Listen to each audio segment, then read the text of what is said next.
Hey guys, so this is the AndyCine 4K 5.5 inch IPS touchscreen on camera monitor.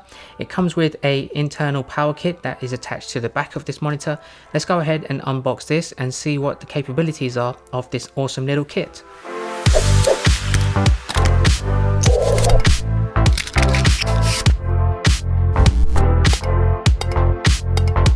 In the box you get this very nice red and black carry case with all of the relevant equipment inside. You have the user manual with a warranty card and a cleaning cloth, the on-camera arm for the cold shoe mount, a sunshade clip, the sunshade itself, and a HDMI to micro HDMI cable, which is pretty small and is the perfect length to attach to your camera. So this is the monitor. It looks very compact and very high quality.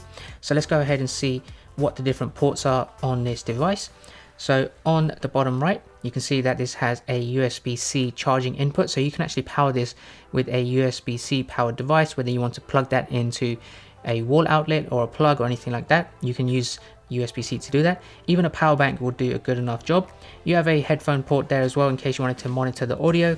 You have a 1/4 inch screw to mount this on a tripod. Then you have a standard DC out charging port there as well for the device. On the left hand side you have two HDMI ports. One is HDMI in, the other one is HDMI out. One thing to note is that this supports 4K HDMI input and 4K HDMI loop out. Then you also have a 12-volt DC input port there as well. On the top, you pretty much have the standard function buttons that you get on any on-screen monitor. You have two function buttons that are customizable. You have the back and the forward buttons. You have the menu button. You have the up and down buttons to cycle through the menu, and you have the power on button there. Now on the back, you can also have an external battery to power on the monitor, and this supports the Sony NPF series batteries as well as the Canon LPE6 batteries. There's also an additional 1/4 inch screw there as well to mount this in a different position. You also have a external power kit to power devices that you want to connect to the monitor and to your camera, which I think is great. You don't get this on a whole lot of external monitors for your camera, but this is perfect for mounting things like wireless video transmitters or external microphone kits or anything like that, something that can be controlled from your actual camera. You can also see there's some instructions on here. So if you peel this out, there will be some screws underneath to take this out. So this is a dummy battery. Now you have the 8-volt DC output to power your camera from this monitor, but you also have the 12-volt DC in to power this monitor if you don't use a battery. What I do is I will use the Sony NPF battery to power the monitor, and all I need to do is just connect the HDMI cable to my micro HDMI port on my Sony a7 III. One last bit of information about the USB-C port.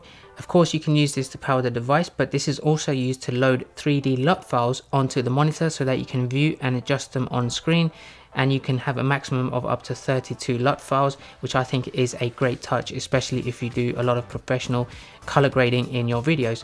So now let's go ahead and connect this to my tripod, mount this on my camera, and run through the different menu items and see how the quality is of the screen.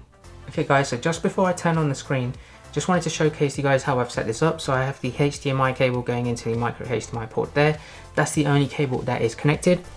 On the back of the monitor, this is a RAV Power Sony NPF compatible battery. I have a link in the description of where you can buy the dual battery pack to connect this as well. It's very compact, it lasts a very long time. You can see super slim. So now what I want to do is just quickly run through the specifications of the screen itself and the quality of it before I run through the different menu items.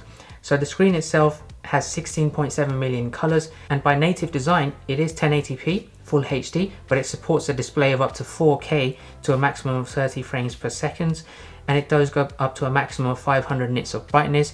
So if you use this outdoors, I recommend using a sunshade if you are in bright sunlight.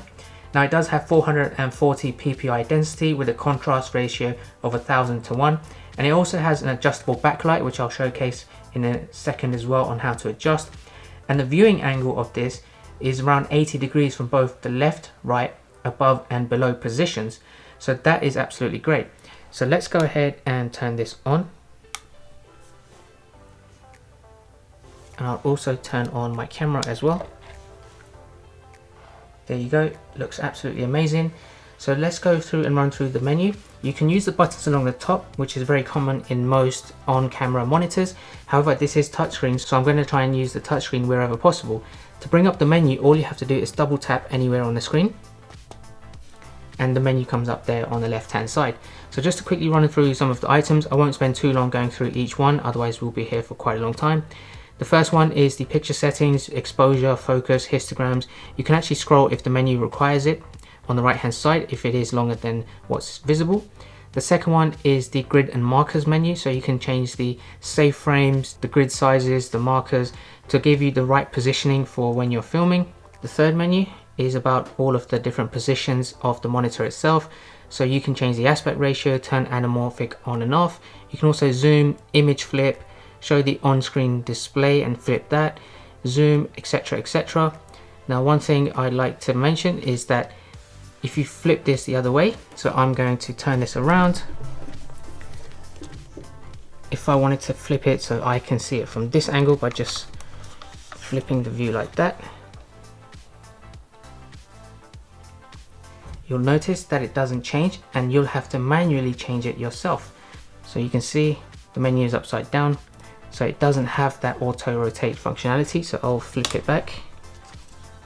So you can see image flip is one of the options. If I select that, all I need to do is cycle through and it will go through the 4 different variations of flip until you go back. You can turn zoom on and off, so you can zoom in 4 times, 9 times, 16 times, or off. There's also an image freeze as well if you want to capture whatever is on screen. The fourth menu item is the color grading one. This is where you can turn the LUT switches on and off. By default, they come with a set of 4 default LUTs. I've also imported a few more, as you can see, and I wanted to showcase to you guys how to import LUTs as well and view them on the screen so that you can color grade it in post editing for your applications. But all the other options here, you can change the color temperatures, the RGB standards, and the different picture modes as well as the brightness and saturations depending on the mode you're on.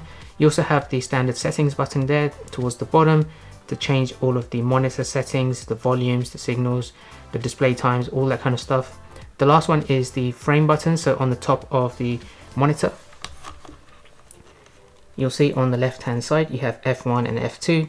This is where you can adjust what those buttons do, and it's very easy to do that. So the F1 is to see my save frames, F2 is the focus assist. Now this screen quality itself is amazing. What I really wanted to do, and this is one of the reasons why I've bought this, is to import LUT so that I know what the image will look like if I use a specific LUT in post editing, but I can see that in real-time view. So to do that, you need to transfer your 3D LUT files, which are in .cube file extensions, and you have to use the USB-C port there to import them. So there's a couple of ways you can do this. You can buy a USB-C to SD card adapter and then have all of your LUTs transferred onto the SD card file. Or what I'm doing is I have a USB stick. I've put all of my .cube files in there. I've got some new ones, and I have a USB-C to traditional USB-A adapter, which I'm just going to connect. Make sure it's in the root directory and make sure their file named are correctly, and none of them are more than 7 megabytes of file size. So you need to basically tilt the monitor a little bit so you have enough space to put the USB-C in there, like so.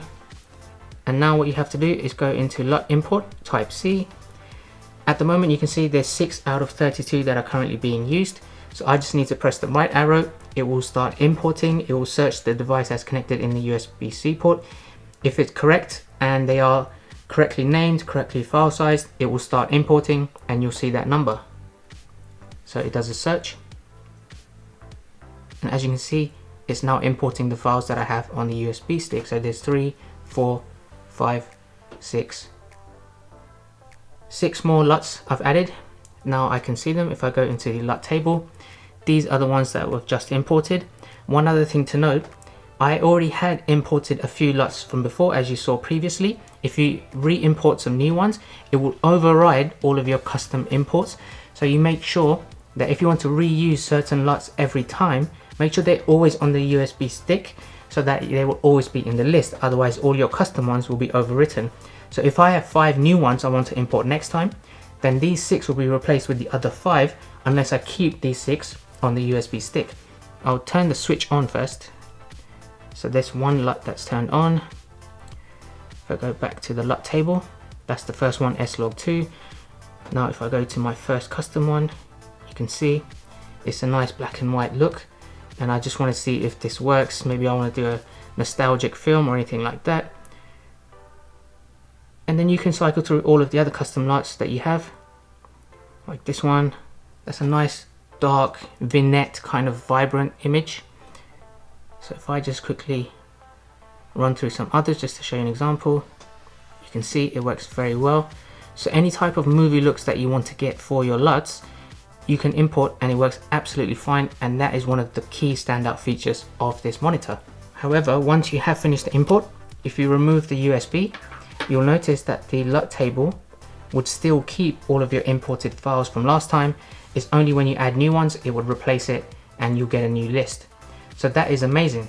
Now there's a couple of swipe features that I really wanted to mention. On the right hand side, if you swipe up, you can adjust the volume.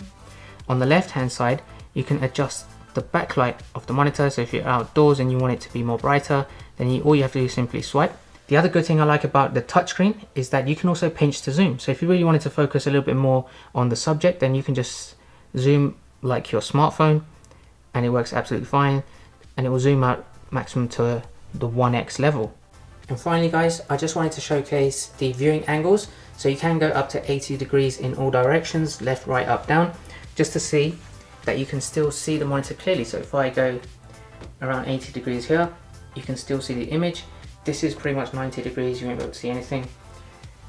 But pretty much it's very clear from all viewing angles. You can see it's sharp, and the backlight is not even at the highest level. So I'm very happy with that. You can swivel this in pretty much any direction. Even from the top view, it looks great. One of the main reasons why I bought this is because of the clarity and the quality of the screen itself, the ease of setup, the inbuilt power kit with the dummy battery already attached to the monitor, and the fact that you can output this in 4K, because I am recording a lot of my footage in 4K. So that's it guys, I'm super happy with this purchase. Take a look down below where you can purchase this on Amazon. It comes in roughly around £200. This is my go-to monitor for all of my filming now. I used to use other ones in the past, but this one does so much a better job than all of those previous ones. Don't get confused between the A6 Plus and the A6 Pro. They are slightly different, but I'll leave a link down below where you can purchase this. AndyCine, great company. If you like this video, make sure you give it a thumbs up. Make sure to subscribe. I do a lot of camera accessory videos, which I know you're gonna like, and I'll catch you guys next time. Take care.